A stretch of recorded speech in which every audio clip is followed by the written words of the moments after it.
Olá, turma do quinto ano. Aqui é o professor Gabriel, novamente com vocês, aqui nessa manhã de segunda-feira, dia 1º de março de 2021. Estamos aqui apenas para dar uma revisão, um reforço da nossa aula de hoje, tá ok? Para aqueles que perderam a aula de hoje, que não puderam participar e que tenha ficado alguma dúvida. Então vamos lá, apenas uma pequena revisão do que foi estudado hoje.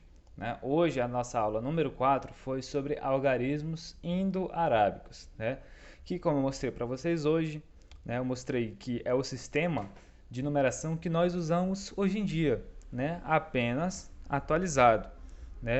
E eu mostrei para todos vocês que nós tínhamos aqui nos anos 300 antes de Cristo, antes de Jesus, os símbolos que eram utilizados, que eram apenas 10 algarismos, e hoje em dia, atualizado pelos árabes, que são os números que nós conhecemos hoje.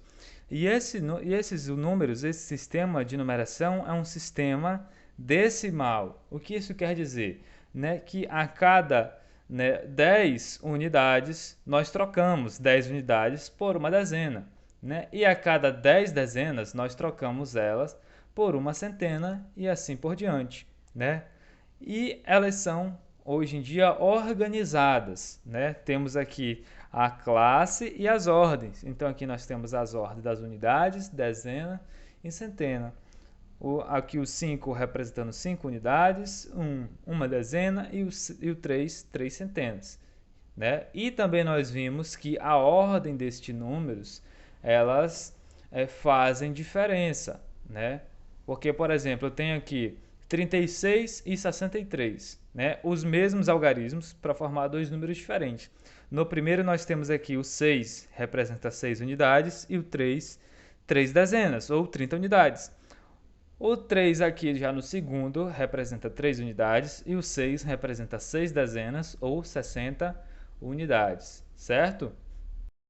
Prosseguindo, nós vimos também hoje o conjunto dos números naturais, que são, na realidade, todos os números que nós conhecemos e utilizamos no nosso dia a dia. E ele é representado por essa letra N, com esses dois risquinhos no meio, e todos eles começam a partir do zero,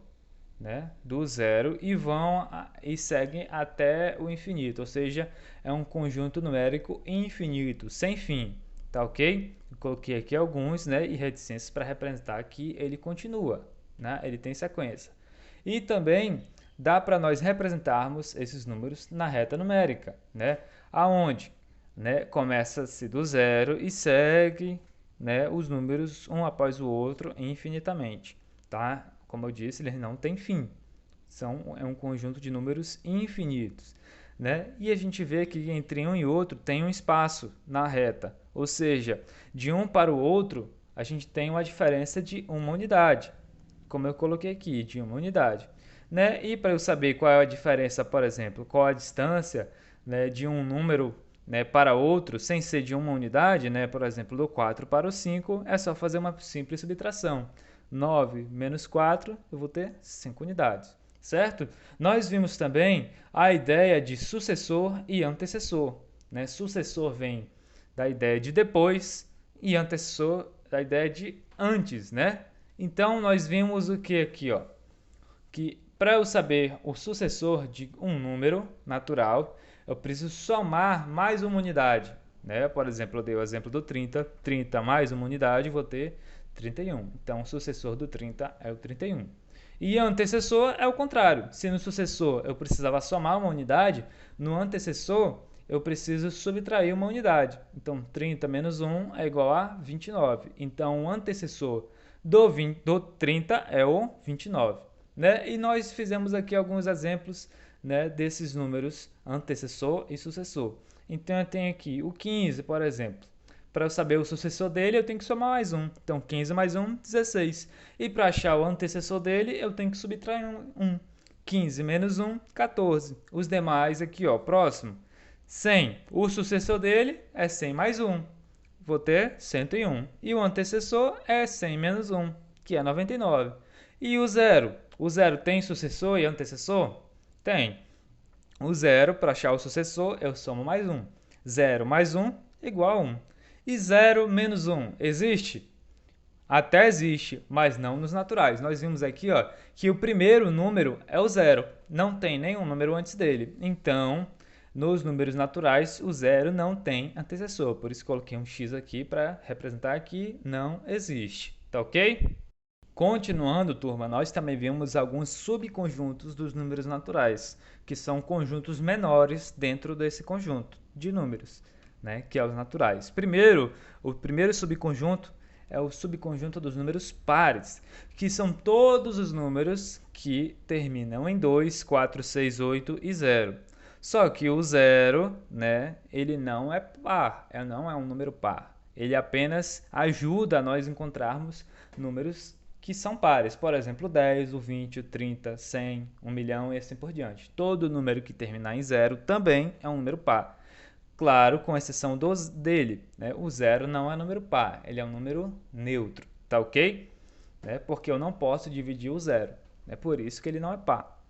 E a ideia de número par qual é? É que todos eles que terminam em 2, 4, 6, 8 e 0, eles são divisíveis por 2. Então, qualquer número que eu puder dividir por 2, ele é um número par. E também vimos o subconjunto dos números ímpares, que são quais? Que é o contrário dos pares, né? Eles terminam em 1, 3, 5, 7 e 9. E eles, como eu disse, ao contrário dos pares, os pares são divisíveis por 2. Já os ímpares, não. E também eu mostrei para vocês uma pequena curiosidade, que se eu somar dois números ímpares, né, somar dois números ímpares, o resultado, essa soma sempre vai dar como resultado um número par, como eu dei o exemplo aqui, certo? Outro subconjunto importante também, conhecido também na matemática, é o conjunto dos números primos, certo? E o que são os números primos, professor? São todos aqueles números, né? Não entra, todos os números que só tem apenas dois divisores. Como exemplo aqui todos estes, ó. 2, 3, 5, 7, 11, 13, 17, 19, 23 e continua seguindo. Né? Mas, professor, você não colocou o 9, também não colocou o 15, também não colocou o 21 aqui. Isso, meus alunos, é porque tem alguns números, né? Os números primos têm uma pequena regra, como eu acabei de falar anteriormente. Eles têm apenas dois divisores, que é o 1, né? Todo número é divisível por 1 e também por ele mesmo, né? Então, os números primos só têm dois divisores, certo? Só dois. Por exemplo, aqui o 2 ele só pode ser dividido por 1 e por 2. O 3 só pode ser dividido por 1 e por 3. O 5 só pode ser dividido por 1 e por 5.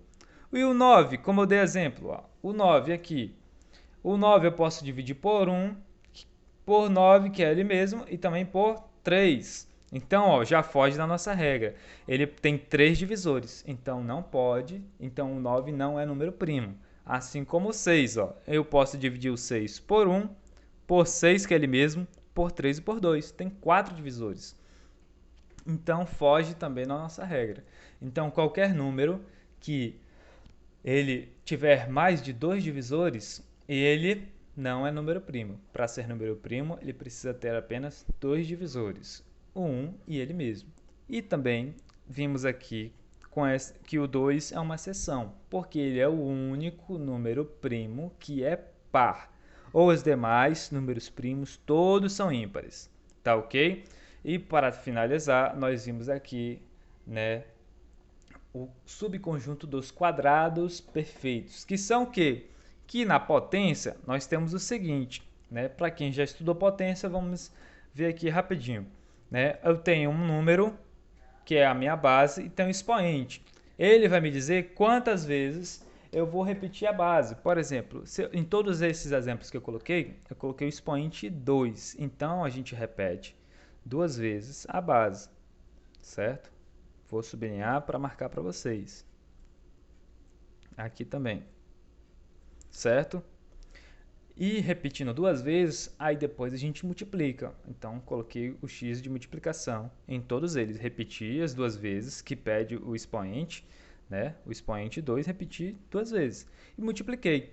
1 vezes 1 é 1, 2 vezes 2 é 4, 3 vezes 3 é 9, 4 vezes 4 é 16, 5 vezes 5 é 25, né? E esse aqui é um outro exemplo, né? Que eu dei que 3 elevado a 3, eu faço o quê? Multiplico 3 vezes. 1, 2, 3 e multiplico. 3 vezes 3 é 9 e o resultado eu multiplico com o último 3, né? Aí 9 vezes 3 igual a 27. Mas focando apenas nos que tem expoente 2, né? Que a gente chama, onde eu posso falar um número elevado a 2 ou elevado ao quadrado. E como a gente viu, os resultados, né, dessas potências, né, que fazem parte desse conjunto dos quadrados perfeitos. Tá ok? Então, ó, 1, 4, 9, 16 e 25. E os demais, por exemplo, 6 vezes 6, 7 vezes 7. O resultado vai entrar nesse conjunto. Então, ó, aqui o 1, o 4, o 9, o 16, o 25 e assim por diante. Tá ok, pessoal? E para casa eu passei a atividade das páginas 14 até a 17. Página 14, 15, 16 e 17. Como eu falei para os alunos hoje de manhã, parece ser muita coisa, são 11 questões, mas são apenas questões para analisar, não há cálculo. Então, uma tarefinha bem leve, bem suave para vocês. Tá ok, pessoal? E aí na próxima aula a gente vai fazer a correção desse exercício, tá bom? Então, espero que tenha ficado tudo explicado, foi rápido aqui, mas foi apenas uma videoaula de revisão, de reforço para vocês, tá ok? Então, até a próxima aula, pessoal!